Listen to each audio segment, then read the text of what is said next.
విజయనగరం పట్టణంలో నిర్విరామంగా 1290 రోజుల పాటు గౌరీ సేవా సంఘం ఆధ్వర్యంలో ప్రతిరోజు మధ్యాహ్నం పేదలకు ఉచితంగా భోజనం అందించడం అభినందనీయమని విజయనగరం జిల్లా పౌరవేదిక అధ్యక్షుడు భీశెట్టి బాబ్జీ అన్నారు.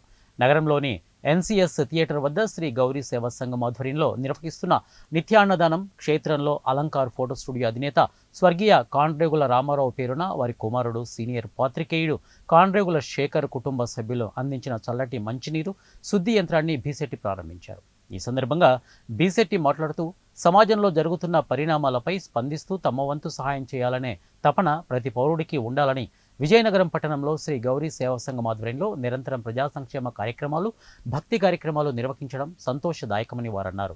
గౌరీ సేవా సంఘం ఆధ్వర్యంలో 1290వ రోజు నిత్యాన్నదాన కార్యక్రమం నిర్వహిస్తున్నారు. చాలా గొప్ప కార్యక్రమం ఇది. ఇందులో భాగంగా మరి శేఖర్ గారు వాళ్ళ నాన్నగారి పేరున కాండ్రేగుల రామారావు గారి పేరు పైన ఒక కూలింగ్ వాల్టాస్ కంపెనీది చల్లని మంచినీళ్ళు ఇవ్వడం కోసం చెప్పి ఒక యంత్రాన్ని తీసుకొని వచ్చి ఇక్కడ పెట్టారు. ఆ రిఫ్రిజిరేటర్ వల్ల చల్లటి నీళ్లు ఈ దోవలో ప్రయాణం చేస్తున్న ప్రతి ఒక్కరికి ఇవ్వడం జరుగుతుంది.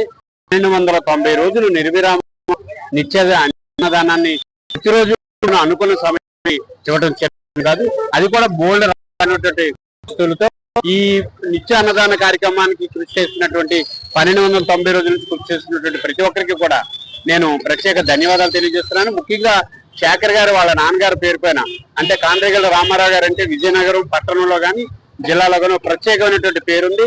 వారికి అలంకార్ ఫోటో స్టూడియో అంటే గొప్ప నేము. అటువంటి గొప్ప ఆయన పేరుని తలుచుకుంటూ మరి శేఖర్ గారు ఈ వాల్టాస్ కంపెనీ రిఫ్రిజిరేటర్ ఇచ్చారు. వారికి ప్రత్యేకంగా ధన్యవాదాలు తెలియజేసుకుంటూ ఇక్కడ ఇచ్చేసిన ప్రతి ఒక్కరికి కూడా పేరు పేరున ధన్యవాదాలు తెలియజేసుకుంటారు.